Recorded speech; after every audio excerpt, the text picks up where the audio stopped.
Dis papy, avec tes timbres, tu arrives à la fin de l'histoire de l'Europe. Tu as donc fini? Non.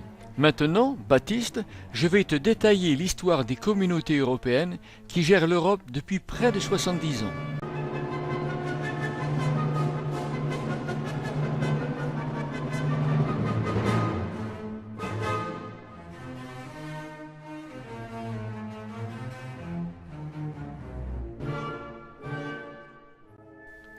Le Benelux est un des premiers noyaux de base de la construction européenne. Il s'est formé suite à une convention douanière signée le 5 septembre 1944 entre la Belgique, les Pays-Bas et le Luxembourg.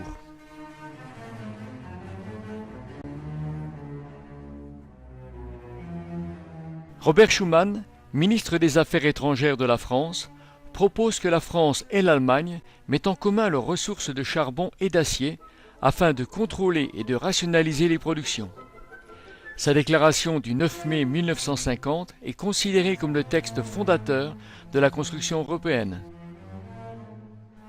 Sous l'impulsion de personnalités politiques surnommées les pères de l'Europe, les Français Jean Monnet et Robert Schuman, l'Allemand Konrad Adenauer et l'Italien Alcide de Gasperi, 6 États, la France, l'Allemagne, l'Italie, la Belgique, les Pays-Bas et le Luxembourg, créent au traité de Paris en 1951 la Communauté européenne du charbon et de l'acier, la CECA.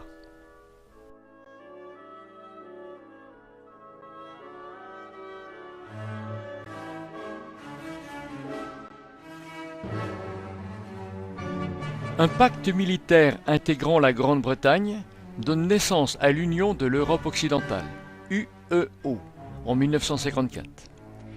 Il sera élargi en 1990 à l'Espagne et au Portugal, puis à la Grèce. Ce groupe, intégré à l'OTAN, a toutefois un rôle limité. Le 25 mars 1957, sous l'impulsion de Jean Monnet, le traité de Rome est signé. Il approfondit la coopération des six. Il instaure la Communauté économique européenne, CEE, communément appelée marché commun, et la Communauté européenne de l'énergie atomique, CEEA, appelée Euratom. Le marché commun, l'Euratom avec la CECA sont les trois communautés européennes. Ce traité de Rome est l'acte de naissance officiel de l'Europe et il est régulièrement commémoré par de nombreux timbres de tous les pays, en particulier pour le 50e anniversaire. Même par des pays qui n'étaient pas membres au moment de la signature. Dis papy, la communauté européenne reste encore longtemps avec seulement ces 6 pays. Quelque temps encore, car le Royaume-Uni, qui avec Churchill aspire aussi à une Europe unifiée, est rebuté par l'organisation de la CEE. Il crée en 1959 l'association de libre-échange appelée AELE ou EFTA, qui regroupe autour du Royaume-Uni la Norvège, la Suède, le Danemark, la Finlande, la Suisse, l'Autriche, le Portugal et le Liechtenstein. C'est de la concurrence.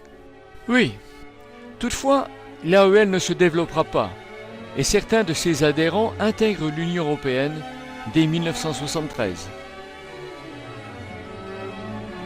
Sans remettre en cause l'Europe des six, en 1963, la France avec le général de Gaulle et l'Allemagne avec le chancelier Adenauer signent le traité de l'Élysée qui renforce leurs liens et qui leur permet d'être le moteur de la nouvelle Europe.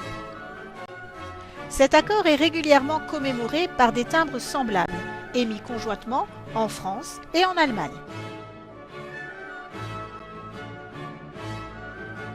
Par l'accord de Schengen, en 1985, l'Allemagne, la France et le Benelux suppriment les douanes de leurs frontières communes.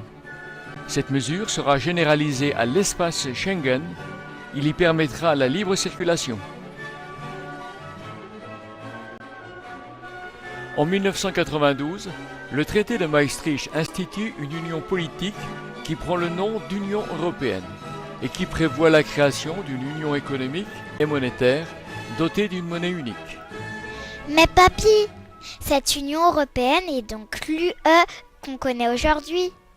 Elle remplace la CE, la CK et l'Euratom. Pour ponctuer ce traité, chaque pays adhérent émet un timbre qui symbolise la mise en vigueur du marché unique européen.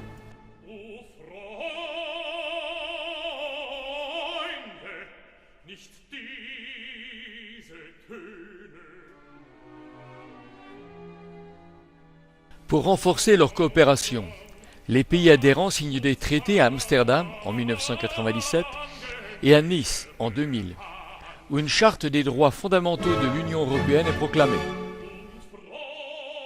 Une convention, à Rome, prépare une constitution qui donne une cohérence à l'ensemble des traités. Ce projet, soumis à l'accord des pays membres, est rejeté par référendum en France et aux Pays-Bas en 2005. Ce timbre italien annonce pourtant une constitution. Les Italiens sont peut-être trop rapides, comme les Espagnols. L'Europe n'a toujours pas de constitution. La plupart des amendements prévus dans ce projet de constitution sont maintenus. Associés aux clauses des traités précédents, ils font l'objet d'un nouveau traité signé à Lisbonne en 2007. Oh papy, c'est difficile tout ça, j'ai du mal à suivre. L'Union européenne est dotée de 7 institutions qui détiennent le pouvoir législatif, le pouvoir exécutif, le pouvoir judiciaire, auxquels s'ajoutent les institutions économiques et financières. Le pouvoir législatif qui définit les règlements est partagé entre le Conseil de l'Union européenne, constitué de ministres, et le Parlement regroupant les députés élus. Le Conseil de l'Union est présidé à tour de rôle par un ministre des Affaires étrangères pour 6 mois. Quelques États émettent un timbre pour annoncer leur présidence. Selon le thème abordé, des ministres spécialistes de chaque État membre se réunissent.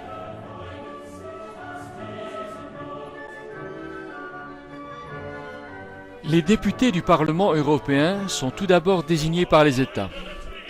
Depuis 1979, ils sont maintenant directement élus pour 5 ans par les citoyens des États membres. La campagne électorale s'accompagne dans de nombreux pays par l'émission d'un timbre.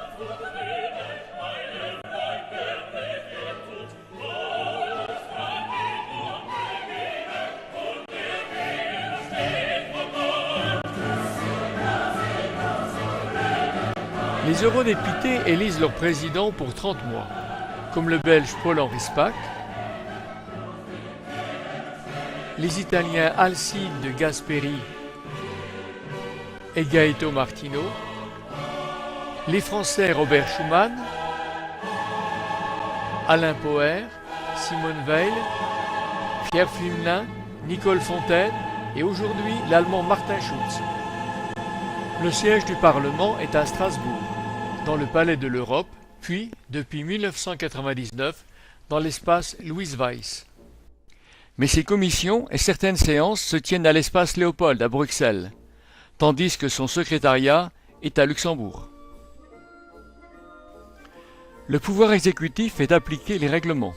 Il est assuré par le Conseil européen, qui est le sommet des chefs d'État et de gouvernement, et par la Commission européenne, qui est le moteur de l'Union. Le président de cette commission, élu par le Conseil européen pour un mandat de 5 ans, nomme 28 commissaires et est assisté d'une administration de l'ordre de 24 000 personnes.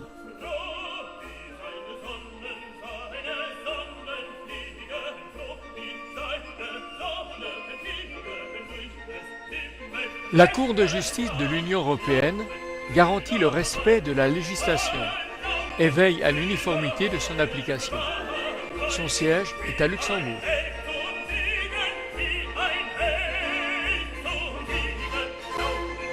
La Cour des comptes contrôle l'utilisation correcte et légale du budget de l'Union. Son siège est à Luxembourg. La Banque centrale européenne, créée en 1998, est responsable de la politique monétaire et de la gestion de l'euro. Son siège est à Francfort. Une autre institution, la Banque européenne d'investissement, ayant son siège au Luxembourg, est aussi honorée par un timbre de ce pays.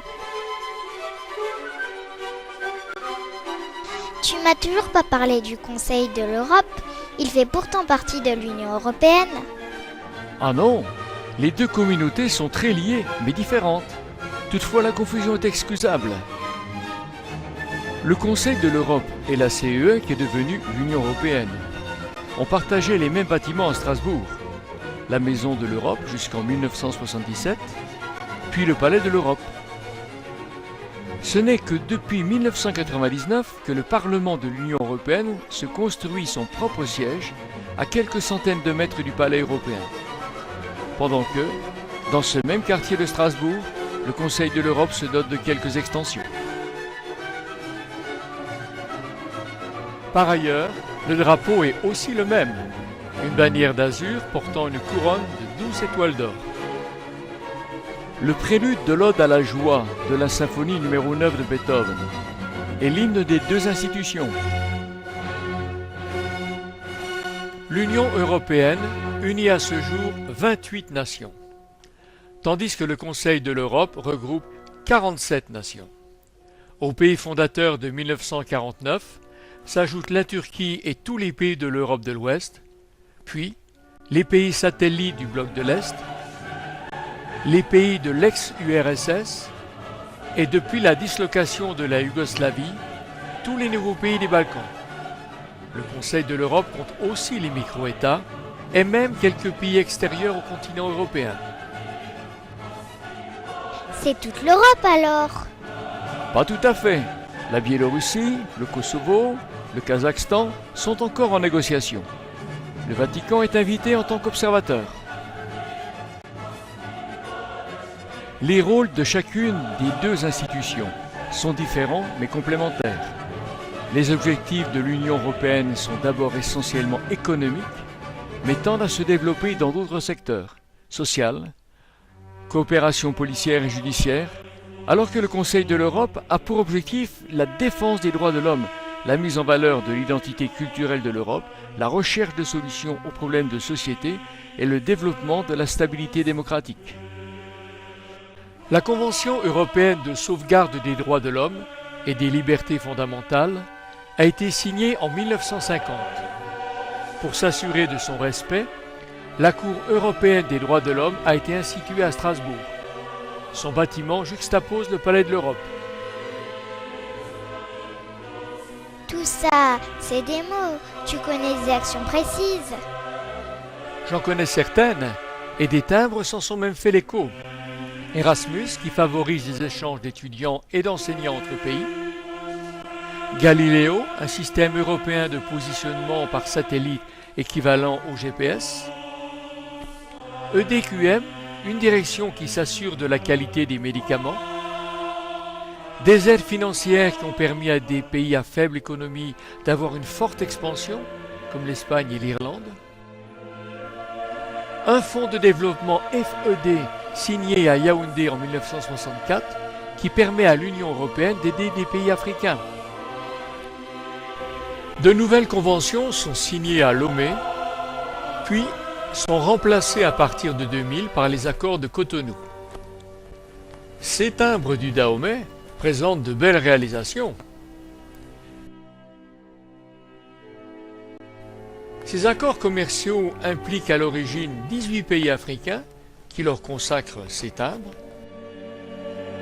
Aujourd'hui, ces accords intéressent 79 pays d'Afrique, des Caraïbes et du Pacifique.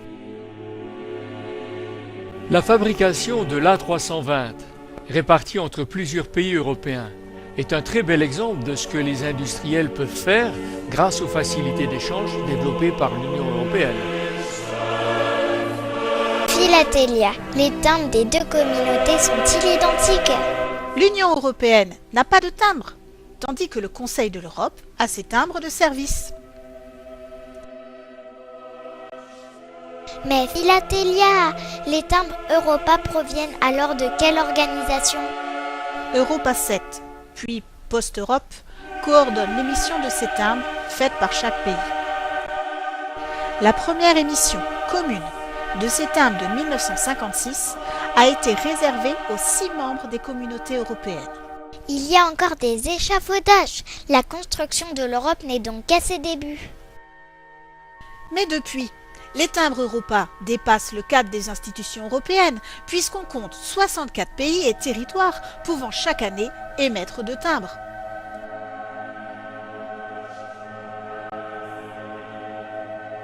Tu viens de me dire que l'Union européenne compte 28 pays.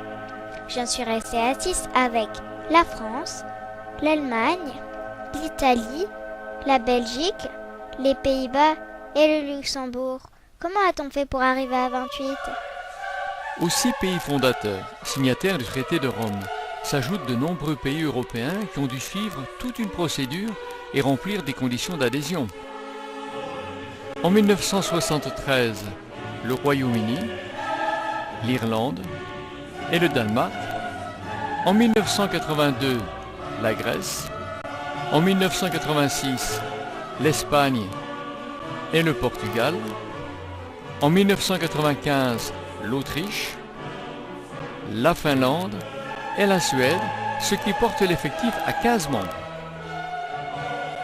En 2004, après l'éclatement du bloc soviétique, 10 nouveaux pays rejoignent l'Union européenne. 3 pays de l'ex-URSS, l'Estonie, la Lettonie et la Lituanie. 4 pays de l'Europe de l'Est, la Pologne, la République tchèque, la Slovaquie, la Hongrie, auxquels s'ajoutent la Slovénie, Malte et Chypre. En plus de ces timbres émis par les nouveaux pays le jour même de leur adhésion, les anciens membres ont émis des timbres de bienvenue.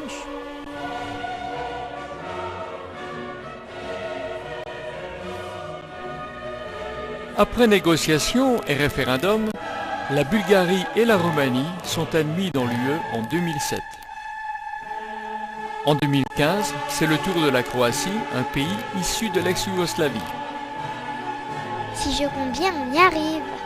15 plus 10 plus 2 plus 1 égale 28. 28, c'est déjà beaucoup. On va certainement rester là. Je ne pense pas. Ces pays sont candidats et suivent une procédure d'adhésion. La Turquie, depuis 1987.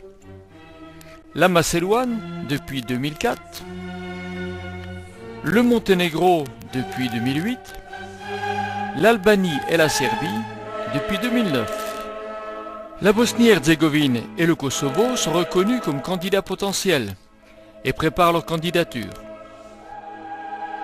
La Moldavie, la Géorgie et l'Ukraine, dont la majorité des habitants a un vif souhait de se joindre à l'Union européenne, ont signé dans le cadre du partenariat oriental un accord d'association. L'Arménie, l'Azerbaïdjan et la Biélorussie, attirés par l'Europe, se tournent plutôt vers l'Union eurasienne.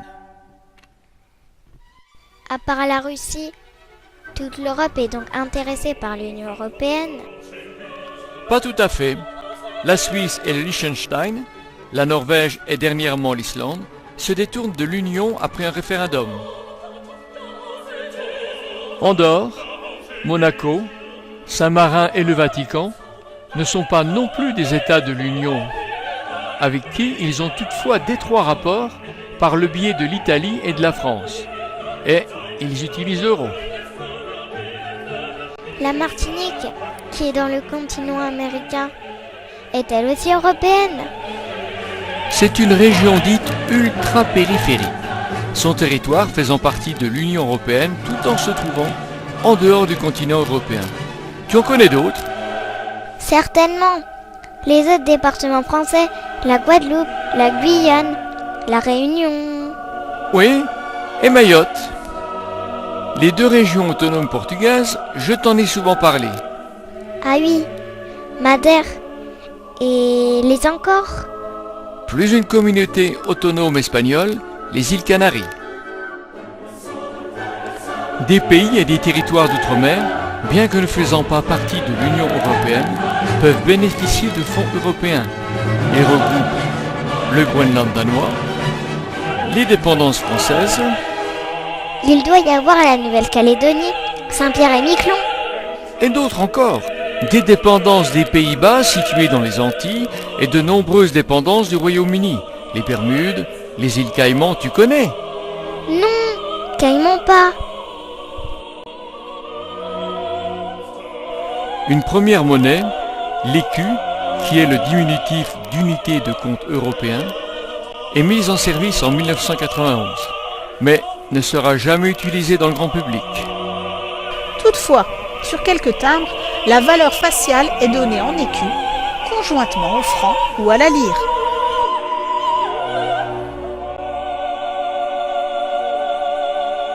En 1999, sur 15 pays qui constituaient à ce moment l'Union européenne, 11 adoptent l'euro comme monnaie unique et le mettent en service dans le public en 2002.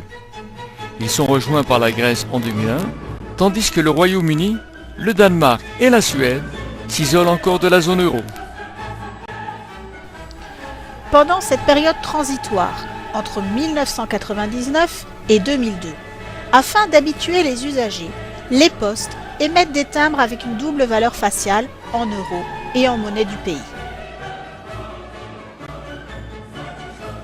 Les nouveaux membres qui aspirent à intégrer l'euro doivent remplir certaines conditions économiques. La Slovénie y satisfait et utilise la monnaie unique depuis le 1er janvier 2007, suivie par Chypre et Malte en 2008, par la Slovaquie en 2009, par l'Estonie en 2011, la Lettonie en 2014 et la Lituanie en 2015. Le Monténégro et le Kosovo, de nouveaux pays issus de l'ex-Yougoslavie, bien que n'étant pas intégrés à l'Union européenne, remplacent leur monnaie par l'euro.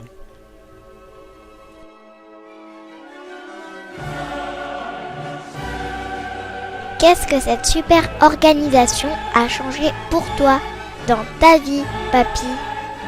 C'est difficile d'imaginer ce qu'aurait été ma vie sans l'Europe, mais nous n'aurions certainement pas échappé une guerre, mes fils ou moi, comme n'ont pas pu le faire les générations qui m'ont précédé. Souviens-toi de ce que je t'ai raconté depuis la création du timbre pendant la période de 1850 à 1945, soit moins de 100 ans. Oui, tu m'as parlé tout le temps de la guerre.